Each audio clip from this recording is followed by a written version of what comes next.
گزشتہ حضور اکرم صلی اللہ علیہ وسلم کی شان میں گستاخی ہوئی ہے اور مسلمانوں کی جانب سے شدید غم و غصے کا اظہار کیا جا رہا ہے۔ اسی دوران ایک صاحب اٹھ گئے اور اٹھ کے یہ بات بول رہے ہیں کہ یہ ہمارے ملک کے اندرونی مسئلہ ہے، یہ ہمارے ملک کا اندرونی مسئلہ ہے، لہذا اس کو یہیں پر رکھ دیا جائے، باہر ممالک والے احتجاج نہ کریں۔ بولنے والا جو بھی ہو، کسی بھی مسلک کا ہو، چاہے وہ عالم ہو یا جاہل ہو، اس کو سوچ لینا چاہیے اگر وہ مسلمان ہے تو ہمارے نبی کسی خاص علاقے کے لیے یا کسی خاص شہر کے لیے مبعوث نہیں ہوئے۔ ہمارے نبی کی ذات ساری انسانیت کے لیے ہے اور سارے عالم کے لیے ہے۔ اگر دوسرے ملک کے اندر حضور کی شان میں گستاخی کی جائے گی تو ہندوستان میں بھی احتجاج کیا جائے گا۔ اگر ہندوستان میں گستاخی ہوئی ہے تو ساری دنیا کے لوگ برابر احتجاج کریں گے، سب کو حق حاصل ہے۔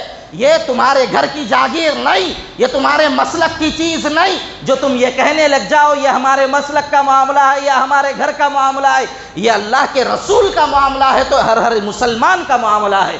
لہذا یہ کہہ کر مسئلے کو ٹھنڈا کرنے کی کوشش کرنا کہ یہ ہمارے ملک کے اندرون کا مسئلہ ہے، یہ بالکل درست نہیں ہے۔ دباؤ برابر برقرار رکھا جانا چاہیے جب تک گستاخ رسول کو سزا نہ ملے۔